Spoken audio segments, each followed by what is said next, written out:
बघा आपला next topic आहे आता variance of linear combination. Let x and y be two random variables with expectation of x equal to m1 and expectation of y is equal to m2 and variance of x is equal to दिला आपल्याला sigma square x. मग variance of y is equal to बघा variance of x is equal to sigma square x and variance of y is equal to sigma square y. मग let r of x y be the correlation between x and y. Let u is equal to ax plus by be a linear combination of random variables x and y where a आणि b कसे दिलेले आहेत आपल्याला constants not both zero. Therefore by definition variance of u is equal to काय मग same variance of x ची definition use करतोय आपण expectation of u minus expectation of u चा ब्रॅकेट स्क्वेअर म्हणजेच is equal to expectation of काय घेतलं आपण u ची व्हॅल्यू काय दिलेली आपल्याला ax प्लस by म्हणून आपण काय घेतलं मग u is equal to expectation of u ची value ax plus by put केली मायनस am1 बघा expectation of x is equal to m1 and expectation of y is equal to m2 दिलंय म्हणून एक्सपेक्टेशन ऑफ x ची काय घेतलं मग am1 plus bm2 त्याचा काय घेतला आपण ब्रॅकेटचा स्क्वेअर म्हणजेच is equal to expectation of a आपण ब्रॅकेटच्या बाहेर काढला x minus m1 plus b ब्रॅकेटच्या बाहेर काढला y मायनस m2 काय घेतलं मग नेक्स्ट ब्रॅकेटचा स्क्वेअर म्हणजेच इज इक्वल टू बघा a स्क्वेअर आपण ब्रॅकेटच्या बाहेर काढून घेतला कारण सेपरेट स्क्वेअर येतील a चा पण स्क्वेअर b चा पण स्क्वेअर म्हणून मग आपण a स्क्वेअर बाजूला काढला म्हणजे जसं a प्लस b चा स्क्वेअर माहिती आहे आपल्याला काय असतो a square plus twice ab plus b square ब्रॅकेटचा स्क्वेअर आहे म्हणजेच a प्लस बी चा स्क्वेअर इकडे यूज केलेला आहे बघा आपण a square plus B square plus twice A B या पद्धतीने आपण हा फॉर्म्युला यूज केला इथं म्हणजेच आपल्याला काय मिळेल मग a स्क्वेअर ई आपण ब्रॅकेटच्या बाहेर काढून घेतलं मग ब्रॅकेटमध्ये x मायनस m1 चा square plus B square E आपण ब्रॅकेटच्या बाहेर काढून घेतलं तर ब्रॅकेटमध्ये y minus m square plus 2 times ab म्हणजेच जसं a square plus B square 2 times ab म्हणजेच काय घेतलं मग 2 इंटू 2 टाइम हा 2 time ab into expectation of same x minus m1 and y minus m2 या पद्धतीने म्हणजेच is equal to a square हा expectation of x minus m1 square काय येईल मग a square variance of x हा काय मिळाला आपल्याला दोघांचा variance of x plus b square variance of y plus 2 times ab of expectation of x minus m1 and x minus m2 काय मिळेल मग तो आपल्याला कोव्हॅरियन्स ऑफ xy म्हणजेच नेक्स्ट बघा नोट दिलेली आहे आपल्याला first in particular when a equal to b equal to 1 variance of x plus y is equal to variance of x plus variance of y plus 2 times covariance of xy हा formula आहे variance of x plus y चा. Second in particular when a equal to 1 and b equal to काय घेतला आपण -1 म्हणजेच मग variance of x minus y is equal to काय मिळेल मग variance of x plus variance of y minus 2 times covariance of xy. And third note आहे आपली if x and y are independent that is covariance of xy equal to काय असतो 0 जेव्हा x आणि y independent असतील तेव्हा xy equal to काय असतो 0 म्हणजेच variance of x plus y is equal to variance of x plus variance of y. And fourth आहे बघा in particular when a equal to b equal to काय दिलं आपल्याला 1 म्हणजेच m1 equal to m2 equal to m आणि त्याच पद्धतीने sigma square x is equal to sigma y square is equal to काय मिळेल आपल्याला sigma square. and x1 and x2 are independent random variables then variance of u equal to काय मिळेल मग आपल्याला variance of x plus y divided by 2 is equal to 1/4 sigma square plus 1/4 sigma square plus काय मिळेल आपल्याला 0 म्हणजेच बघा 1/4 1/2 जर हे केलं तर काय मिळेल मग सिग्मा स्क्वेअर डिवायडेड बाय काय मिळेल आपल्याला 2 आणि हेच याची व्हॅल्यू मिळाली व्हॅरियन्स ऑफ y ची. आता त्याच्यावरची आपण एक्झाम्पल घेऊया. बघा आपण लिनियर कॉम्बिनेशन बघतोय व्हॅरियन्स ऑफ लिनियर कॉम्बिनेशन त्याच्यातलं एक्झाम्पल बघूया. Let x and y be two random variables each taking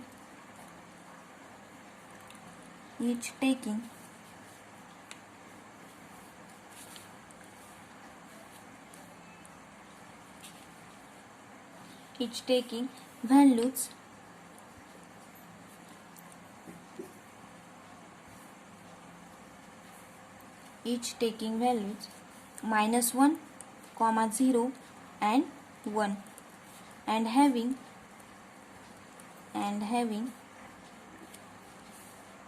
the joint probability distribution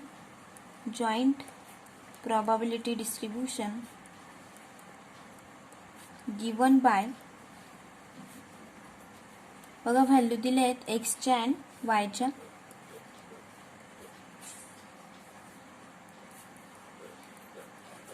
x and Y.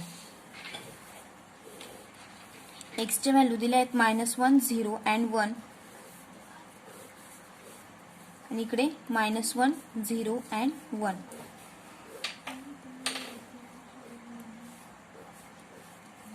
Next म्हणजेच बघा याच्यामध्ये दिलंय -1 ला 0 0.2 0 0.1 0.2 and 0.1. Next 0.1 0.2 and 0.1.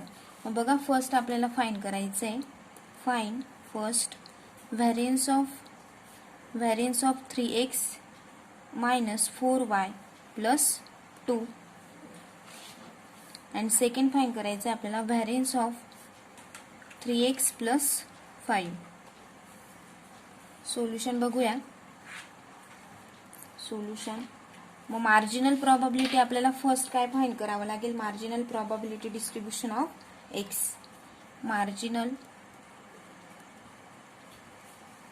Probability distribution of x is, बघा मग x घेतला आणि काय घेतला p ऑफ x. x चे व्हॅल्यू माहिती आहेत आपल्याला, काय दिलंय -1 0 अँड 1.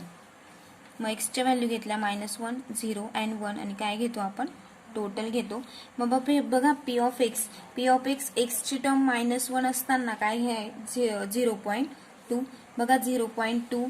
नेक्स्ट 0.4 अँड 0.1 म्हणजे त्यांची काय करायची आपल्याला ऍडिशन करायची. बघा एक्सच्या टर्म हे असताना मायनस असताना 0.2 यांची तिघांची ऍडिशन करायची, काय येईल ती 0.2. नेक्स्ट आता सेकंड रोची -0.2 + 0.1 + 0.1 0.4 प्लस यांची लास्टची 0.4 म्हणजेच आपल्याला किती टोटल मिळेल त्याची 1. हे आपलं झालं marginal probability distribution of x. Next आपल्याला त्याचं एक्सपेक्टेशन ऑफ x फाइंड करायचंय. बघा म्हणजेच बघा expectation of x is equal to summation of x into काय असतो x into p of x म्हणजेच इज इक्वल टू काय येईल मग -1 इंटू p म्हणजेच x is equal to -1 plus 0 into, बघा म्हणजे आपण डायरेक्टली जर घेतलं तर काय मिळेल मग is equal to -1 into -1 into 0.2 multiplication करायचे फक्त x and p of x चं. -1 इंटू 0.2 प्लस सेकंड स्टेप तर आपली 0 येऊन जाईल प्लस 1 इंटू 0.4. बघा 0 ने मल्टिप्लाय केलंय म्हणजे सेकंड स्टेप आपली 0च मिळेल, ती काही लिहायची गरज नाही. म्हणजेच इज इक्वल टू बघा -0.2 इंटू 0.2 आणि हा 0.4 म्हणजे त्यांची सबस्ट्रॅक्शन 0.4 मधून जर 0.2 गेला तर किती राहील फक्त 0.2. हे आपलं काय मिळालं एक्सपेक्टेशन ऑफ x. आता त्याचं काय पाहिजे आपल्याला स्क्वेअर. एक्सपेक्टेशन ऑफ x चा स्क्वेअर म्हणजेच expectation of x square is equal to summation of x into x square into p of x म्हणजेच is equal to -1 into 0.2 plus 0 plus 1 into 0.4. फक्त काय करायचं आहे त्यांचा स्क्वेअर करायचा आहे. बघा 1 स्क्वेअर इकडे 1 स्क्वेअर 1च असतो म्हणून काही नाही. 0.2 प्लस 0.4 म्हणजेच काय मिळेल आपल्याला 0.6. काय मिळाला एक्सपेक्टेशन ऑफ x चा ब्रॅकेट स्क्वेअर. नेक्स्ट आपल्याला व्हॅरियन्स ऑफ x काढायचा आहे. व्हॅरियन्स ऑफ x चा फॉर्म्युला माहिती आपल्याला काय असतो expectation of x square minus bracket of expectation of x त्याचा काय असतो ब्रॅकेटचा स्क्वेअर म्हणजेच is equal to expectation of x square आताच मिळाला आपल्याला 0.6 minus expectation of x bracket square काय मिळाला होता 0.2 चा स्क्वेअर म्हणजेच इज इक्वल टू 0.6 मायनस याचा स्क्वेअर काय मिळेल 0.04 म्हणजेच इज इक्वल टू यांची सबस्ट्रॅक्शन जर केली तर किती मिळेल आपल्याला 0.56. हा काय मिळाला मग आपल्याला व्हॅरियन्स ऑफ x. नेक्स्ट आपल्याला काय काढायचं आहे, marginal probability distribution of x काढला आपण. नेक्स्ट आपण expectation of x square x काढला, नंतर एक्स स्क्वेअर काढला आणि व्हेरियन्स ऑफ एक्स. आता आपल्याला marginal probability distribution of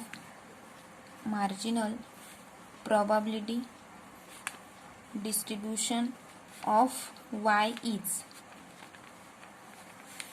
y काढायचा and p of y and p of y.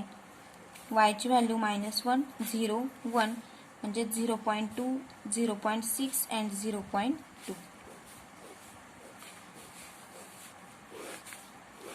आणि काय लागते आपल्याला, टोटल किती आली मग 1. Total is equal to 1. म्हणजेच आपल्याला एक्सपेक्टेशन ऑफ y काढायचा. आता expectation of y is equal to काय असतो formula, summation of y into p of y. म्हणजेच is equal to summation of y किती आलाय मग, y समेशन ऑफ y ची व्हॅल्यू -1 इंटू 0.2 प्लस 0 इंटू 0.6 तर 0च होऊन जाईल, प्लस 1 इंटू 0.2 म्हणजेच इज इक्वल टू काय मिळेल मग, -0.2 प्लस 0.2 किती होऊन जाईल, मायनस प्लस 0. म्हणजे ज्याची व्हॅल्यू एक्सपेक्टेशन ऑफ y काय मिळाला आपल्याला, 0 मिळाला. बघा नेक्स्ट आपल्याला एक्सपेक्टेशन ऑफ y चा स्क्वेअर काढायचा आहे. y square is equal to काय असतं मग, summation of y square into p of y. Same y square म्हणजे फक्त -1 इंटू 0.2 प्लस ही तर स्टेप 0च येईल म्हणजे -1 चा स्क्वेअर प्लस 1 स्क्वेअर इंटू 0.2. बघा तोच स्क्वेअर पण तोच येईल म्हणजे 0.2 प्लस 0.2 किती मिळालं मग आपल्याला, 0.4. काय मिळालं, एक्सपेक्टेशन ऑफ y चा स्क्वेअर. नेक्स्ट देअरफॉर आपल्याला व्हॅरियन्स ऑफ y फाइंड करायचा आहे. Variance of y is equal to काय असतो, same formula, expectation of y square minus bracket of expectation of y चा ब्रॅकेट स्क्वेअर.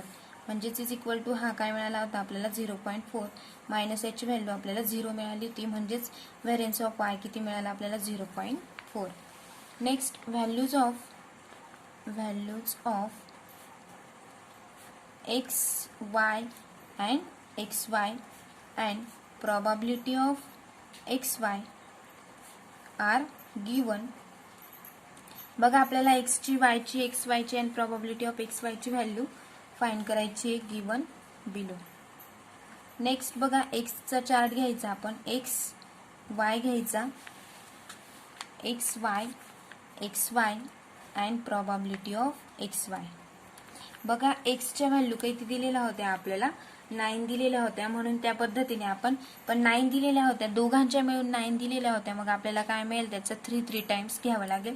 म्हणजे -1 0 आणि 1 दिलेलं होतं, -1 3 टाइम्स घेतला, 0 आपण 3 टाइम्स घेतला आणि 1 आपल्याला किती घ्यायचं आहे, 3 टाइम्स घ्यायचा आहे. नेक्स्ट एक्स वाय पण -1 0 1 -1 0 1 -1 0 अँड 1. नेक्स्ट आपल्याला एक्स वाय म्हणजे दोघांचं multiplication, -1 into -1 plus 1 -1 into 0 0 -1 -1 1 0 0 0 1 and 0 and 1. ह्या पद्धतीने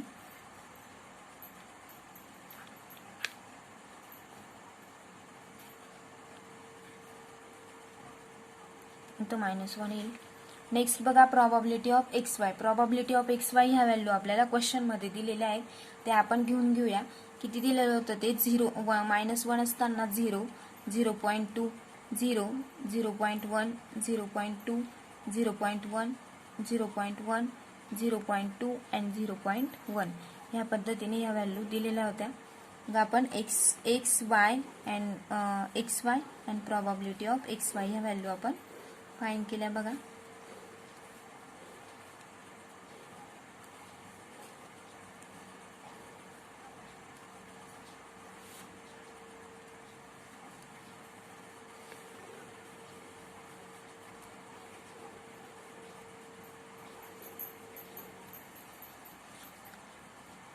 नेक्स्ट आपण आपल्याला आता मार्जिनल प्रोबॅबिलिटी ऑफ एक्स बघितलं, मार्जिनल प्रोबॅबिलिटी ऑफ वाय बघितलं. आता आपल्याला बघायचं आहे marginal probability of X and म्हणजे एक्स वाय. The marginal